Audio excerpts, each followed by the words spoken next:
I step into the house of the Lord, అలాగే నేను ఎల్లప్పుడూ దేవుని యొక్క సన్నిధిలోకి వచ్చినప్పుడు I refuse to come broken to the presence. విరిగి నలిగిన స్థితిలో ఉంటూ నేను దేవుడి సన్నిధికి I రావడానికి refuse ఇష్టపడను. to come sad to the presence of the Lord. దేవుని సన్నిధికి వచ్చినప్పుడు బాధతో రావడానికి ఇష్టపడను. Because when David was saying, he said, I was glad when they said, let's go to the house of the Lord. ఎందుకనగా దావీదు ఏం చెప్పాడనగా యెహోవా యొక్క సన్నిధికి వెళ్దాం అన్నప్పుడు నేను సంతోషంగా వెళ్తున్నానని చెప్తున్నాడు. Because the presence of God was very rare in those times. ఎందుకనగా దేవుని యొక్క సన్నిధి అనేది ఆ రోజులో చూసినట్లయితే చాలా అరుదుగా ఉండేది. And people waited for the presence of the Lord. అనేక మంది జనులు చూసినట్లయితే దేవుని యొక్క సన్నిధి కోసం ఎదురు చూస్తూ వేచి చూస్తూ ఉన్నారు. And I would want to apply the same principle to my life. అలాగే నా జీవితంలో కూడా అటువంటి సూత్రాన్ని నేను ఉంచుకోవాలనుకున్నాను.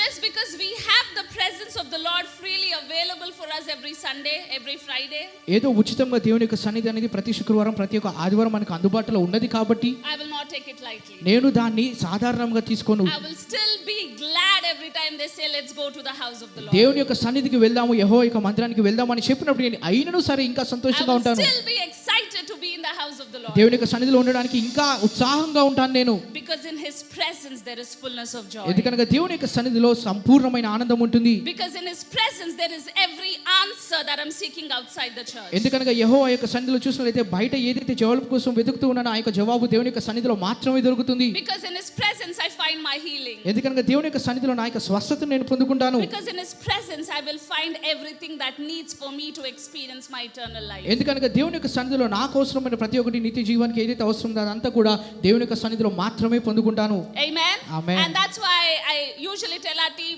never put on sad faces when you come into the house of the Lord, because this is where you have to make the noise, because you are going to experience your breakthrough. అందుకనే Amen. మా యొక్క team వారికి కూడా సంఘానికి వచ్చేటప్పుడు బాధతో రాకని చెప్తాను, సంతోషంగా ఆనందంతో రమ్మని చెప్తాను. ఎందుకనగా ఇక్కడ గొప్ప విజయం పొందుకునే అవకాశం ఇక్కడే ఉంటుంది కాబట్టి.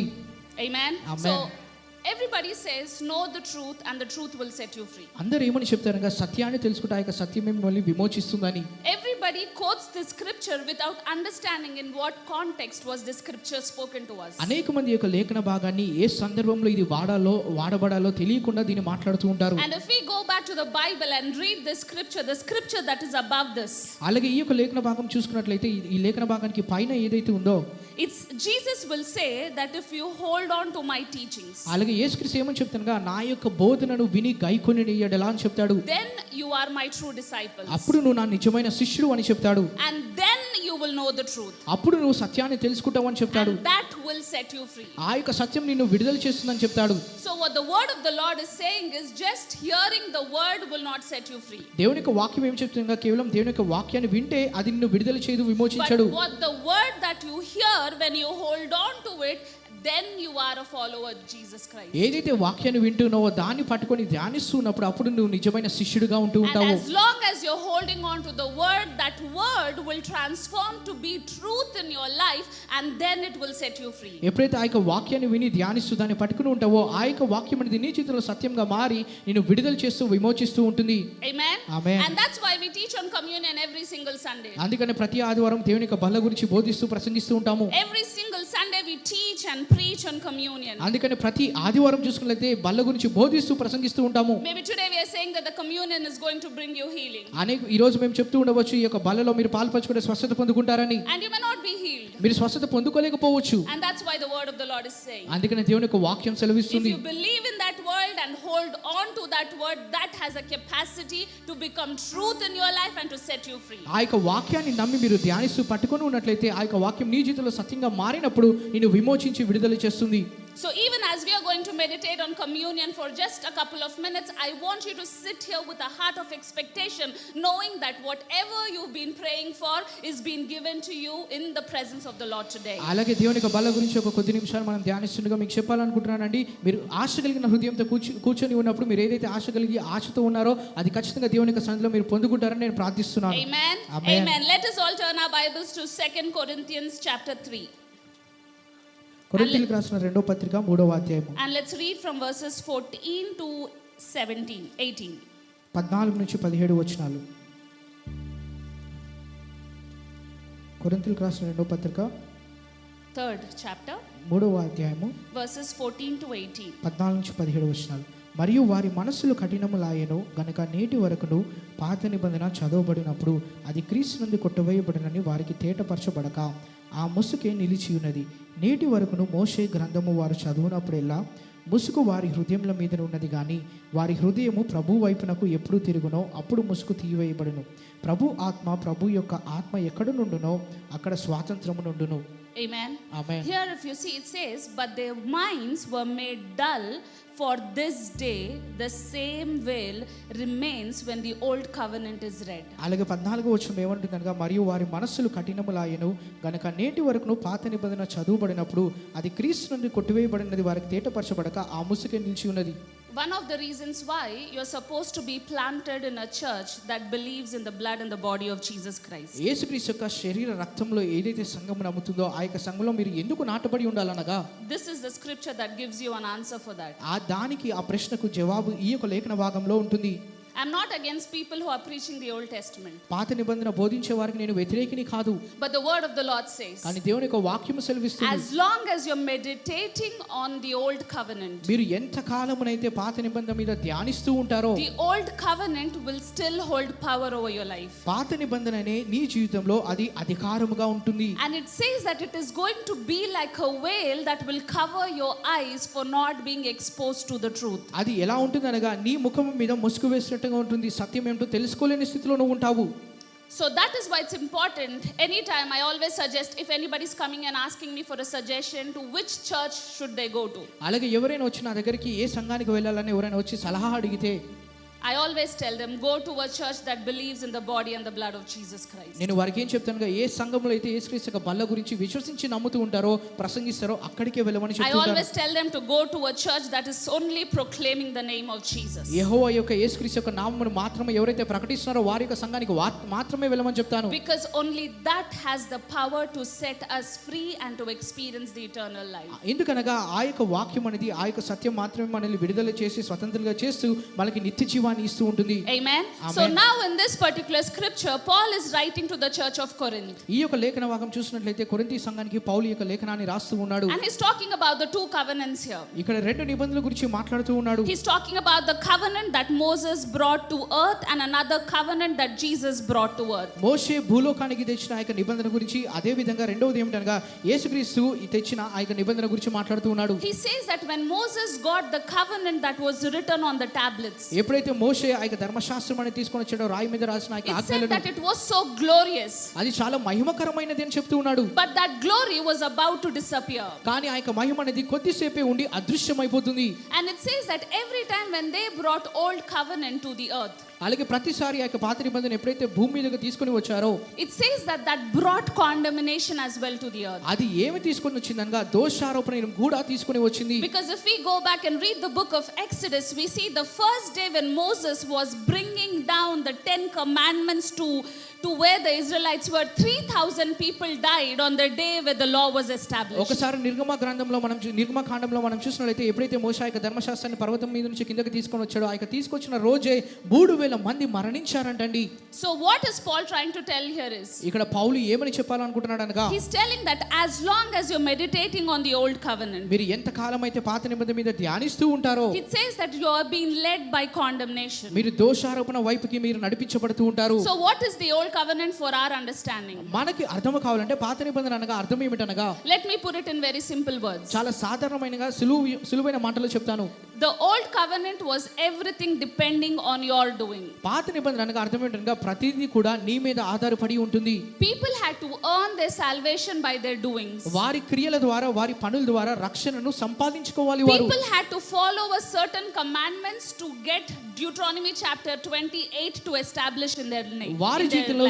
వారి జీవితాలలో ద్వితీయోపదేశ కాండం 28వ అధ్యాయము వారి జీవితంలో నెరవేర్చబడాలంటే వారు కొన్ని ఆజ్ఞలను గైకొనాలి, విధేయత చూపించాలి. And if they did not follow the commandments, there were a certain curses that were following their lives. ఒకవేళ ఆ యొక్క ఆజ్ఞలకు విధేయత చూపించకపోతే వారి జీవితంలో కొన్ని శాపాలు అనేవి పనిచేస్తూ ఉంటాయి. And what is the old covenant was they had to give a sacrifice every single year to cover the sins that they have done. పాత నిబంధనలో ఇంకొక ముఖ్యమైన ఘటన ఏమిటనగా ప్రతి సంవత్సరము వారి యొక్క పాపాల నుంచి విడుదల పొందుకోవాలంటే వారు ప్రతి సంవత్సరము ఒక బలి అర్పణ అనేది అర్పించాలి. ఆలోచించాలి. So now Paul is telling, as long as you're depending on your doings, on how much you are qualified to come to the presence of the Lord, or how much you are qualified to serve the Lord, if you are depending on your doings, then you are depending on the old covenant. అలాగే పౌలు ఏం చెప్తున్నాడనగా, నువ్వు దేవుడికి ఎంత అర్పించాలి, లేకపోతే నీ యొక్క ఆధారం నీ మీద, నీ స్వార్థం మీదనే, నీ మీదనే ఆధారపడుకొని దేవుడికి ఇంత ఇవ్వాలని అనుకున్నట్లయితే నువ్వు ఇంకా పాత నిబంధనలో ఉన్నవాడిగా పౌలు చెప్తూ ఉన్నాడు. And now Jesus comes to the New Testament and he tells that this is my body that I'm giving it to you, this is my blood that I'm shedding it for you, and this is a new covenant that I'm giving it to you. అలాగే కృత నిబంధనలో యేసుక్రీస్తు ఏమని చెప్తున్నాడనగా, నా శరీరాన్ని నా రక్తాన్ని మీకోసం చిందించి మీకోసం నలగొట్టబడుతుంది, ఎందుకనగా మీకు నిత్య జీవాన్ని ఇవ్వడానికి అని చెప్తూ ఉన్నాడు. So when the first time the new covenant was launched in the book of Acts, అలాగే ఎప్పుడైతే అపోస్తల కార్యంలో కృత నిబంధన అనేది ఇవ్వబడిందో, we see that 3,000 people were saved on the very first day. ఆ రోజునే, ఆ మొట్టమొదటి రోజునే 3,000 మంది రక్షణ పొందుకున్నారు. Whereas the old covenant made 3,000 people die. పాత నిబంధనలో చూసినట్లయితే 3,000 మంది మరణించారండి. But we see that the new covenant comes to give you life and not death. అలాగే కృత నిబంధనలో చూసినట్లయితే నీకు జీవాన్ని ఇస్తుంది కానీ మరణాన్ని కాదు. Does that mean that God was faulty with the first covenant? దాని అర్థం దేవుడు పక్షపాతిగా వ్యవహరించాడనా? Can I make it simple for you? మీకు ఇంకా సులువైన మాటలు చెప్పాలంటే, Because God understood the fact that we human can never meet the criteria in the Bible. ఎందుకనగా దేవుడు అర్థం చేసుకున్న విషయం ఏమిటనగా, మనుష్యుడు అనేవాడు ఎప్పుడు కూడా దేవుడు ఉంచిన ఆజ్ఞలను అర్హత సాధించలేడని. So what he did was he sent Jesus Christ behalf of us so that he will fulfill the first law, so that you and I can walk in the fullness of God, fullness of grace and fullness of faith, so that we will see all the blessings and all the good things that God has in store for us. కాబట్టి దేవుడు చేసింది ఏమిటనగా, యేసుక్రీస్తును భూలోకానికి పంపించాడు. ఎందుకనగా మనము నెరవేర్చిన ఆ యొక్క ఆజ్ఞలకు విధేయత చూపించిన ఆ యొక్క ఆజ్ఞలకు యేసుక్రీస్తు విధేయత చూపించినప్పుడు ఆయన నిత్య జీవాన్ని మనం పొందుకుంటాం. కాబట్టి So in the Old Testament, పాత నిబంధనలో God made a covenant with people. దేవుడు మనుషులతో ఒక నిబంధన చేశాడు. But in the New Testament, కానీ క్రొత్త నిబంధనలో God made covenant with Jesus. దేవుడు యేసుక్రీస్తుతో ఒక నిబంధన Because he ఏర్పరచుకున్నాడు. will never break a covenant. ఎందుకనగా ఆయన నిబంధనను విరగొట్టేవాడు కాదు. And anybody that believes in Jesus, ఎవరైతే యేసుక్రీస్తులో నమ్మకం ఉంచుతున్నారో you are going to be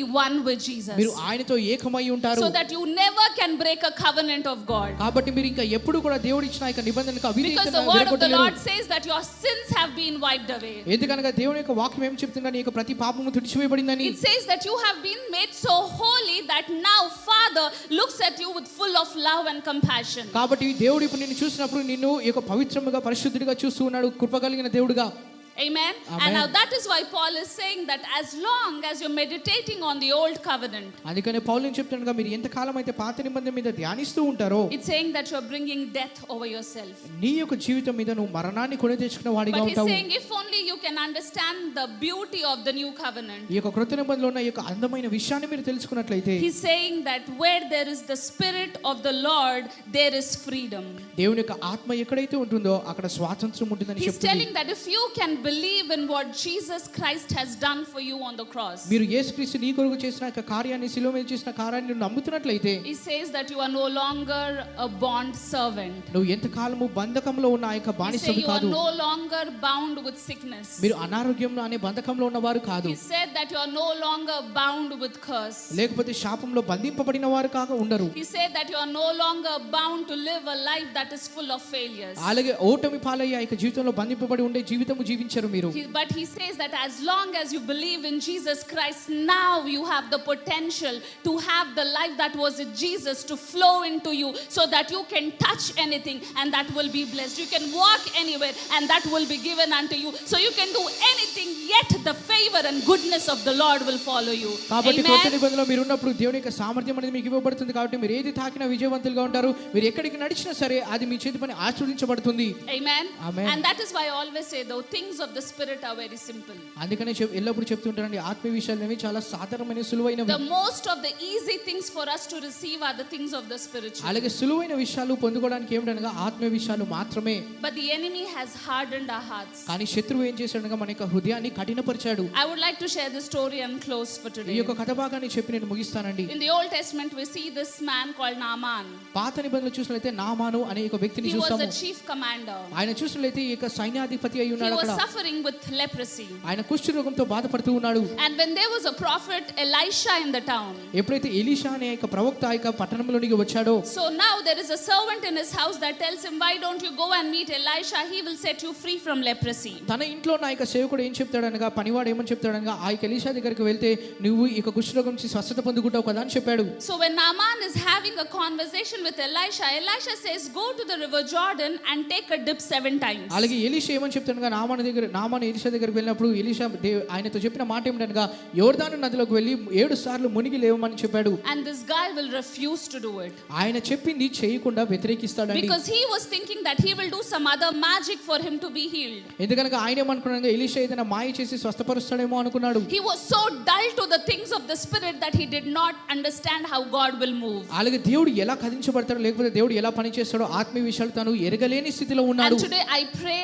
and I ask and I urge you, my dear brothers and sisters, do not be like this man. అలాగే కాబట్టి సహోదరుడా సహోదరి, మిమ్మల్ని ప్రార్థిస్తున్నాను, మిమ్మల్ని విన్నవిస్తున్నాను, ఈ యొక్క వ్యక్తి వలె మీరు ఉండకండి. Do not give the power for the Old Testament or the Old Covenant to work over your life. నీ జీవితంలో పాత నిబంధనలు ఏలి పాలించాలనే అధికారాన్ని పాత నిబంధనకి But ఇవ్వకండి. instead look towards Jesus. యేసుక్రీస్తు వైపు మాత్రమే చూడండి. Fix your eyes on Jesus. మీ నేత్రంలో ఆయన వైపు మాత్రమే పెట్టుకోనండి. Meditate on the finished work of the cross.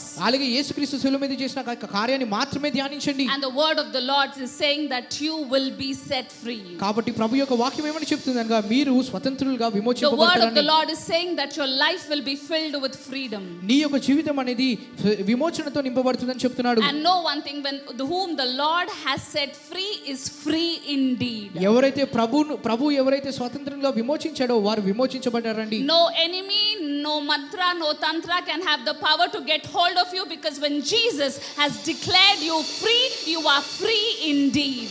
ఏ శత్రువు కూడా, ఏ యొక్క మాయ కూడా, ఏ మంత్రాలు కూడా నీ మీద పనిచేయలేవు. ఎప్పుడైతే యేసుక్రీస్తును విమోచింపబడ్డావని చెప్పాడో, నువ్వు సంపూర్ణంగా విమోచించబడి స్వతంత్రులుగా చేయబడ్డావన్న ఆ యొక్క అర్థమై ఉన్నది. Amen.